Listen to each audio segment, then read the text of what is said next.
Hello, this is Andrea Cesaric with Lesson Health, and I'm here today with Dr. Pejman Katiraei, who is a board certified pediatrician who completed his undergraduate at UCLA and then obtained his osteopathic medical degree at Western University.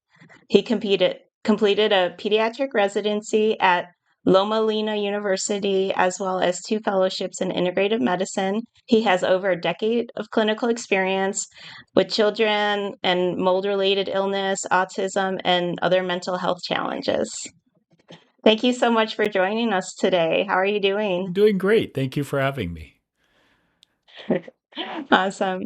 So, can you give us a little bit more about your background, how you got into this field in general? You could say the field found me. While I was in my residency, what really became clear to me is the conventional medical model wasn't making sense, at least to me. I vividly remember having one young guy, he was probably 12, 13 years old, who was playing soccer and he got a cut in his knee swelled up, and then 36 hours later, the poor kid passed away because the infection from his knee had traveled into his internal organs and he passed. And the medical team was, they just kind of shrugged their shoulders and said, well, God, that's so sad. He should have come in earlier. And if he had gotten antibiotics, like everything would be fine. And I just stared at them and, thought to myself, like, how many times have I cut my knees and I haven't died? Right. And it was a lot of these scenarios in my residency that I just stood back and said, this doesn't make sense. Like what the doctors and, these are like esteemed doctors, my attendings, all of these people that have been in their respective professions for years, all wonderful, brilliant people, not to put them down.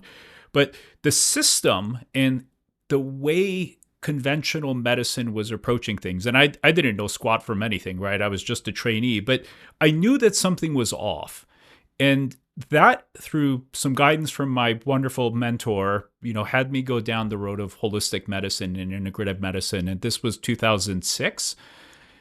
So I went down the road and all of a sudden it's like, God, this actually makes sense. Like there's a reason why things happen in the body and there's a reason why disease occurs. So that kind of put me down the road of, functional holistic medicine and the gut and all of these things.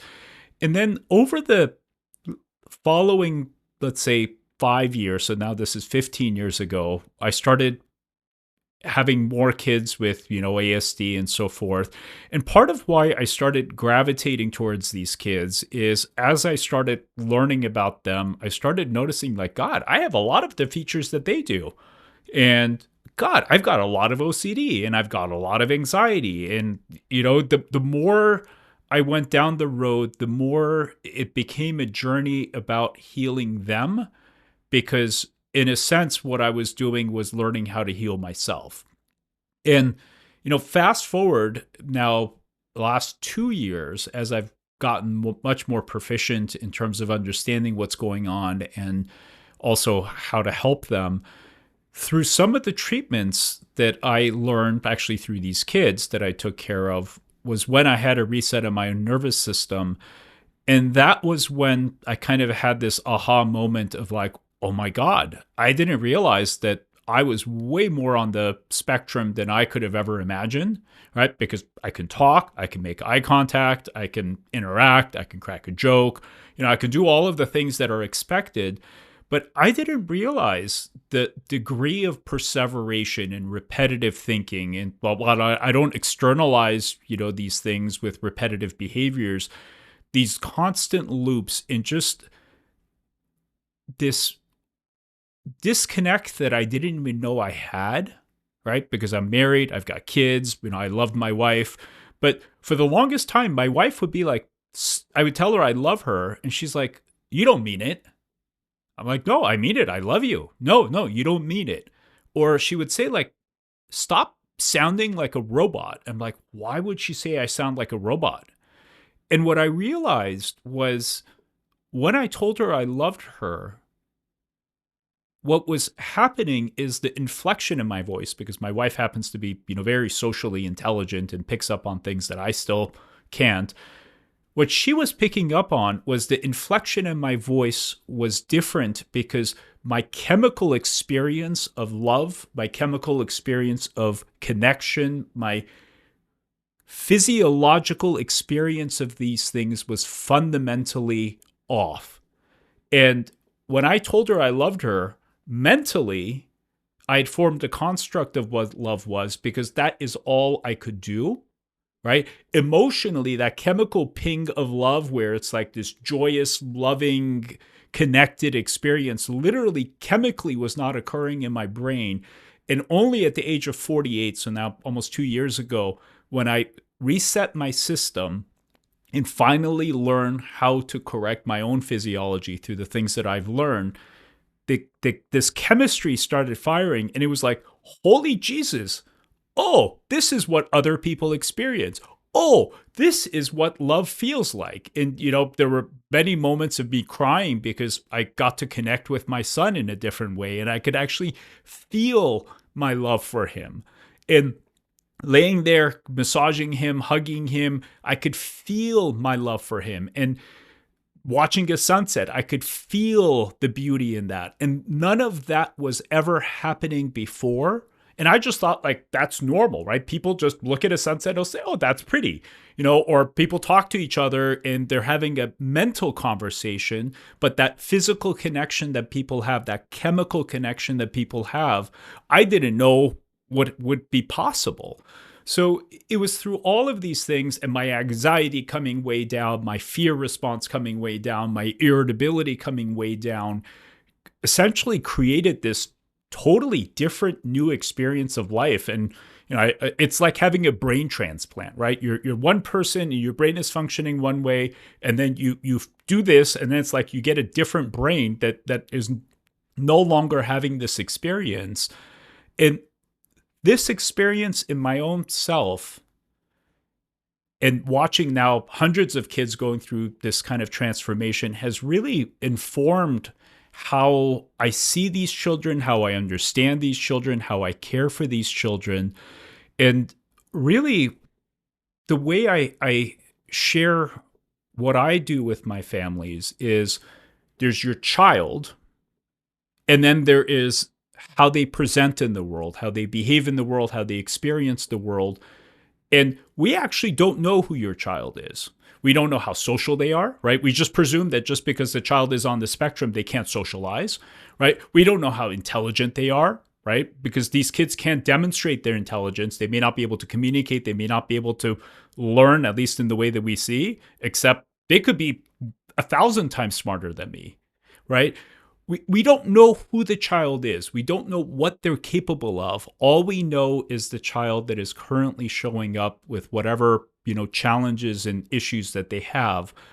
And what I say is, let's go on a journey. Let's go find your real child. Let's go see who they are. Let's see what they're capable of. And, the most beautiful part of this work is I have many kids that were, labeled as level 3 autism, nonverbal, totally disconnected, aggressive, biting. I'm sure you and your audience are very familiar with this presentation. 6 months later, as we reset their physiology, are now the ones wanting to go up to other kids and wanting to play with them and wanting to interact. I have kids who have been totally disconnected from their families, and now, they're going and telling the mom, I love you. And it's just the coolest thing in the whole wide world, because it just goes to show that the way we are approaching this is we are thinking that this is all fixed, right? This is all part of their constitution. And I think the misunderstanding that we have is the beautiful part of these children, right? Their neurodivergence, the beautiful minds that they have, the creative minds they have, the different way that they see the world, which, is part of my wiring. That is who they are. The challenge is the lack of sociability, the lack of communication, the lack of learning, the aggression, the irritability, the insomnia, the restrictive eating, laundry list of things. That's not who they are. That is what is happening to them. And part of what I am hoping to bring into this world, and there's many others talking about this, it's not just me, is a different way of looking at this, right? And through that, creating a possibility of healing and the possibility of just openness of like, let's find out who this person is and what can they do in this world and how can they be in this world. So there you have it. Wow, that's so amazing. I love the way you phrased it because I feel this divide in the community where there's so many people that are just you gotta neuroaffirm and that, this is who they are and it's just an operating system that's different. So they're not seeking the support and the help and the biomedical approaches and the underlining triggers that are causing a lot of these symptoms that come along with autism and ADHD. And the way that you phrased it, it bridges both the worlds together where we're still accepting and loving these children and appreciating their uniqueness, but then we're also doing everything that we can to help support their system so that they can really thrive, right? And that's what we're here together to really celebrate, like how we can help these children thrive. Is there a single thing that you felt was the game changer that moved your progress from where you were to where you became, or was it just a combination of a lot of things? I mean, the single most important effective treatment, and trust me, I've tried just about everything under the sun, from B12 injections to high doses of folate to every dietary and supplement combination out there, was actually the antifungal itraconazole. And Hmm. what I have come to learn about this pharmaceutical is that it is probably one of the most sophisticated and complex immune modulating compounds that we have, and how it shifts the immune response within the gastrointestinal tract and within the brain is just fascinating. Uh, is it something you should use for every person at right off the bat? Absolutely not, because if someone is not ready for it, it can make them very sick. But and it has to be for the right child, right? Not just if all Hmm. kids that are on the spectrum may benefit from this, but when you use it in the right child at the right time, sometimes the most remarkable things happen because it literally resets the immune system. And sometimes within a matter of a few weeks, the irritability, the anxiety, the fears, the aggression, all of that just constant hypervigilant kind of brain on fire starts calming down. And it just allows these individuals to be free of who they are, which is, one of the most wonderful things to help bring into this world for these individuals. It's wonderful. So I know you're an expert in biotoxins, and to lay the foundation, can you explain to our audience what that means? What's a biotoxin, and why does it matter for autism and other neurological conditions? Sure. So I think, first we need to kind of set the stage of where is some of the challenge or problem for these, children and individuals is coming from. And I hate to use this graphic analogy, but I think it helps create a point. If you were to pour kerosene into the brain and then just set it on fire, how would that experience feel? Right? How would you behave? How would you act? How would you feel in the world? How would you behave in the world? Part of what I see as a important underlying fundamental reason why so many of these dear children and individuals are struggling in the world, the sensory findings, the anxiety, the OCD, the repetitive behaviors, the fear response, right, where everything is overwhelming. You walk into a space, everything is causing that fear, or anger. Because if you ask, where does anger come from? Where does this aggression come from? Anger and aggression are rooted in fear. So when the brain's perception of the world is not safe, right, the individual does not feel safe in the space, even though the space itself is fine, right? It's their perception of it is skewed. It causes certain individuals, based on their constitution, to either become highly anxious or highly aggressive.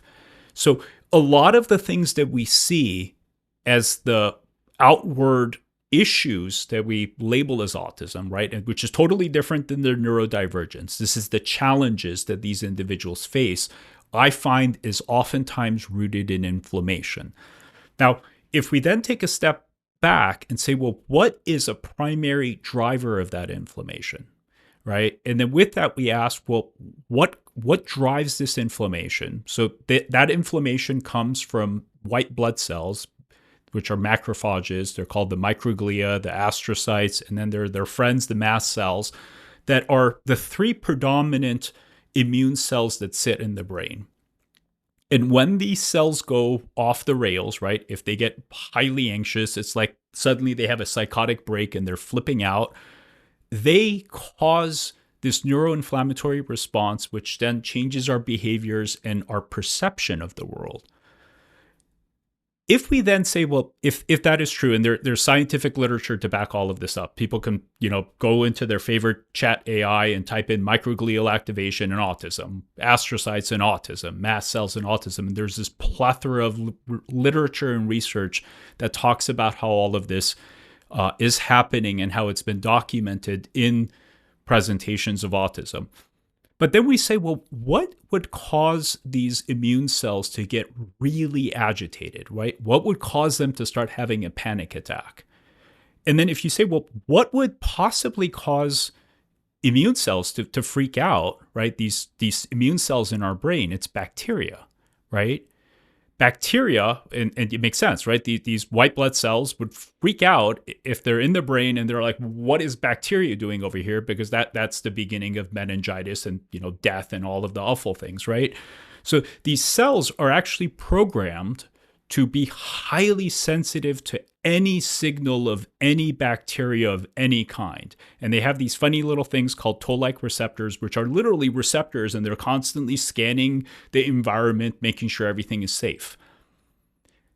When there is contamination in an environment, so let's say there's a home that has a leak, right? Or there's a lot of excess humidity or whatever else, it causes the environment to get damp.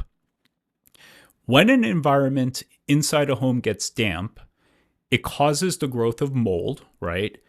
And those molds produce certain toxins, but it also causes the growth of bacteria. And these bacteria release certain toxins of all different kinds, and they're the size of dust. Some of them almost behave like a gas that get released into the environment. And that musty smell that some people can smell when there's a damp environment, that musty smell is actually the gas and toxins from the bacteria that are being released. When we inhale these toxins go through our airways into the bloodstream and they make it into the brain. And when they go into the brain, all of a sudden the immune cells are freaking out, saying, what is going on? Oh my God, we're about to be infected. That starts causing the immune cells in the brain to become activated. And there's a specific one of the many compounds that are being released is this thing called LPS, lipopolysaccharides, which are these little sugar fat molecules that these bacteria release that we can inhale, that does go to the bloodstream, can go into the brain, especially if the blood-brain barrier is not healthy. And that causes this immune activation. And there's more complexity because it also has to do with the gut and the health of the gut and so forth. But part of why I use the word biotoxin exposure is a lot of times when you say, oh, you've got mold, people think like, oh, well, there's just a little bit of mold growing. It's not a big deal. And that creates this misunderstanding, which is rampant in the medical community, of mold does not cause disease, which is totally true. Mold spores, right? You can have a bunch of mold spores in the house from your garden, from whatever, and they're never a problem. When you have these toxins that are now being released, so you've got air that's contaminated, right? Air is contaminated with toxins that can cause gnarly amounts of brain inflammation. They can mess with the mitochondria, they can mess with the hormones, they can mess with the gut. That is a completely different conversation. And the problem is these toxins are completely missed with our regular testing. So for anyone that's ever done mold testing in their home, some super nice person, who's really well-intending, comes in, they capture some air through this little vacuum device, right? It sucks up the air, and then they look for mold spores. And then they say, well, you don't really have that much more mold inside your home than the outside of your home.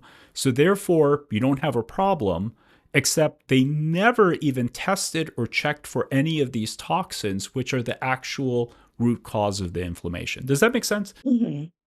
Yeah, definitely.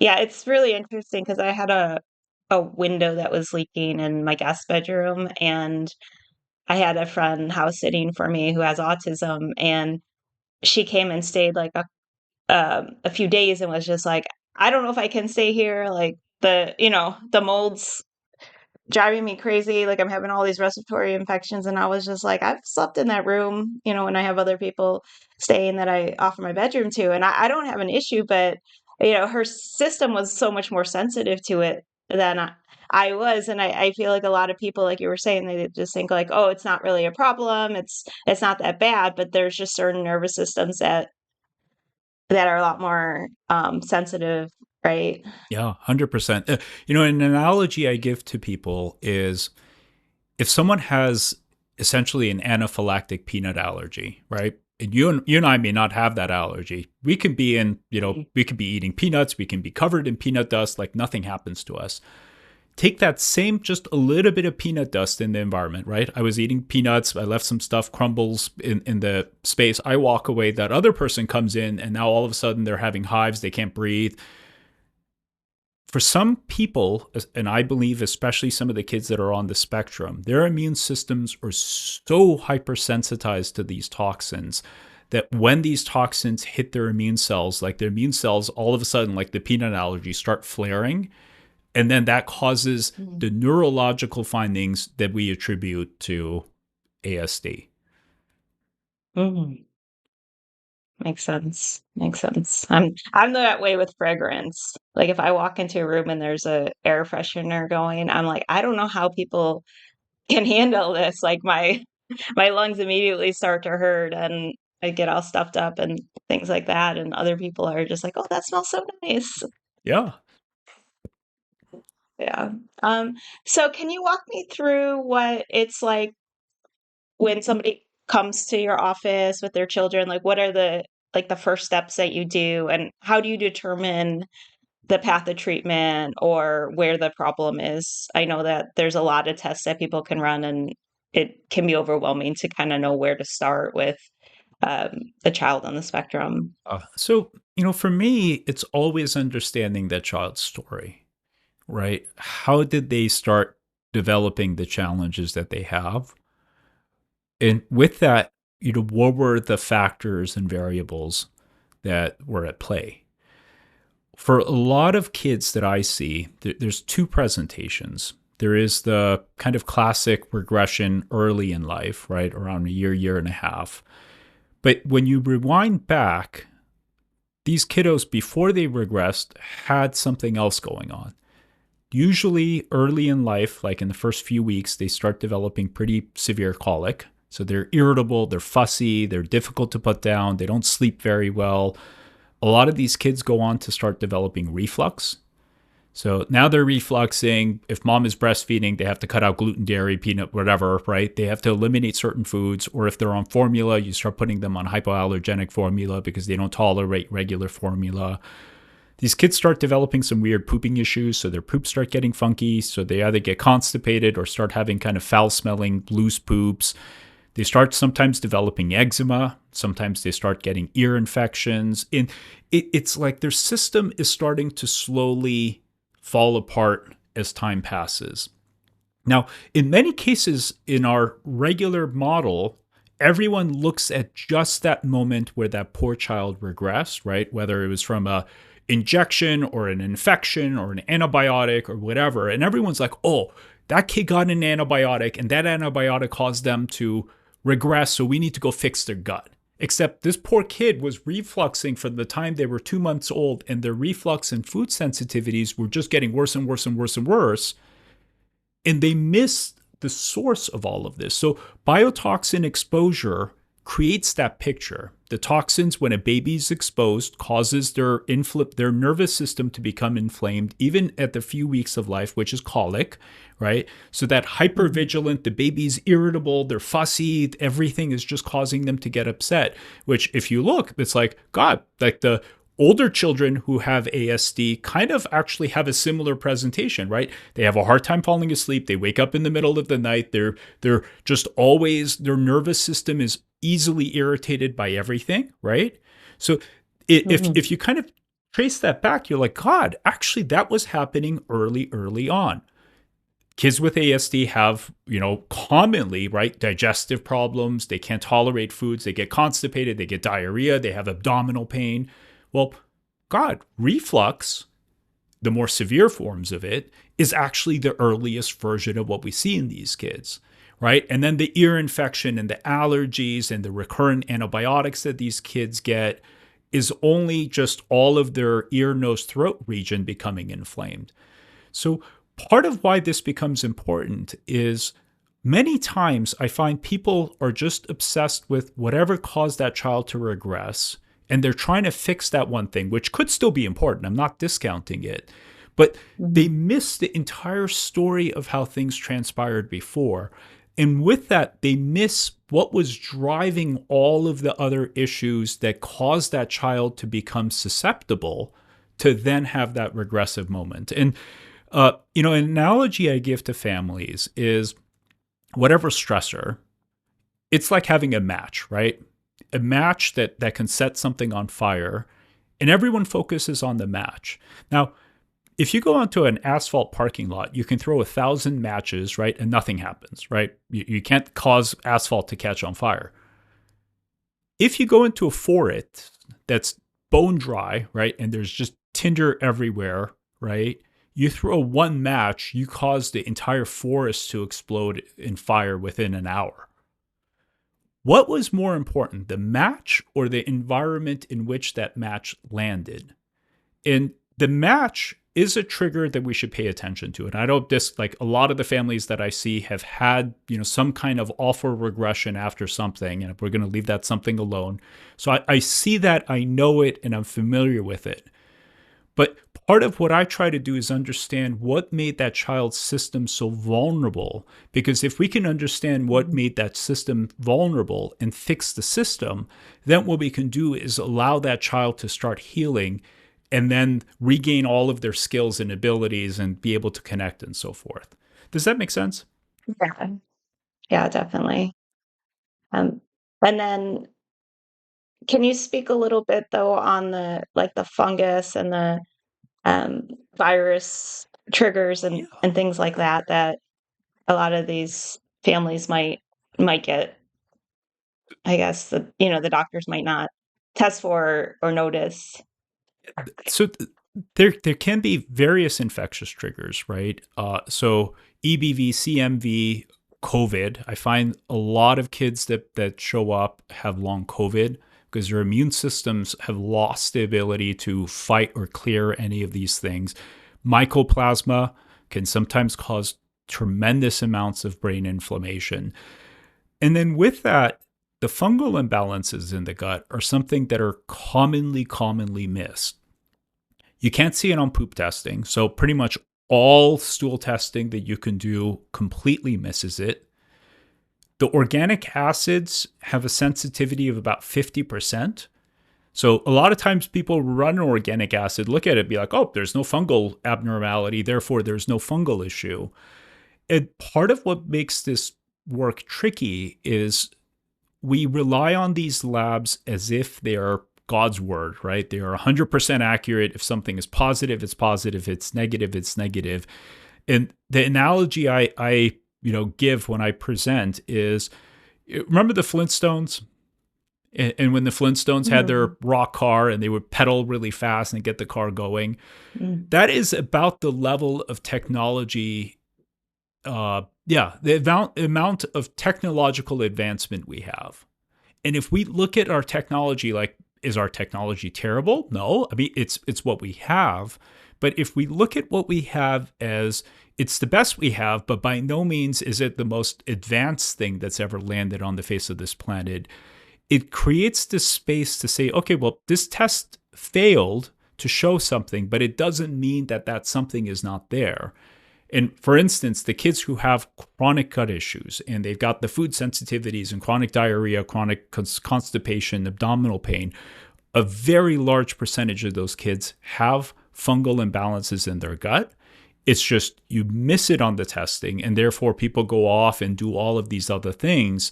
And 3 years later, they're no better off than before because the fungal imbalances were there.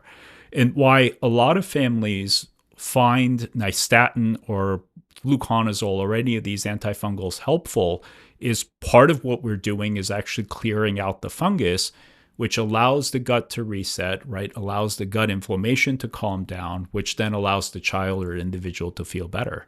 So if they don't test positive in the test, how would you know to offer these kinds of medications? For me, I've been at this for a long enough time where much of it really depends on just how the child presents. If a child has eczema, if a child has chronic congestion, if the child has a high degree of kind of gut issues and sensitivities, there's a very high probability that they have some kind of fungal imbalance. And, a poor man's way of testing it is give a child something like nystatin. For a normal, Mhm. healthy person, you can take gallons of nystatin and nothing will happen. If a child has a heavy, heavy fungal burden in their gut, right, they have a lot of fungal imbalance, two things will happen. Either the child will flare like crazy and they start getting much worse, or they get much better. And weirdly enough, both of those presentations are actually a sign that there is a fungal imbalance. One scenario, the child was ready to handle nystatin. The other scenario, the child's gut and immune system were not ready, but nonetheless, you poke the tiger in the face, the tiger came charging out at you, and you're like, okay, you're there, I see you. So sometimes Mhm. by using our treatments as actually a diagnostic tool, which is what I do in my practice all the time, that the data I get back when I use something actually tells me a lot about where we need to go. Mhm. That makes sense. Yeah. And so I feel like this conversation could go on and on and on, but we're already over 30 minutes now. So just to kind of wrap things up, how do people find you? Is there anything that you want to share? Any websites or links or resources? Yeah. So families can find me on my website, drkatiraei.com. There's also my clinic, which is holistic with a WHOLISTIC kids.com. More important than any of that, what I hope I can leave families with is this thing that we started with, which is if your child is struggling in whatever way, whether they're struggling to learn, they're struggling to socialize, they're struggling to just be in the world, stand back and don't presume that that is part of who your child is. Look at it as, these are things that are happening to my child. These are things that my child is experiencing because that something is there creating it. And if we can figure out what that something is and take care of that thing that is driving these problems, who can my child become? And why I Mhm. share this is I think for a lot of families, they lose hope, right? They get to a place where because of what they've been told or whatever else, they just lose hope. And with that, a lot of these kids and individuals are left in this awful place of struggling.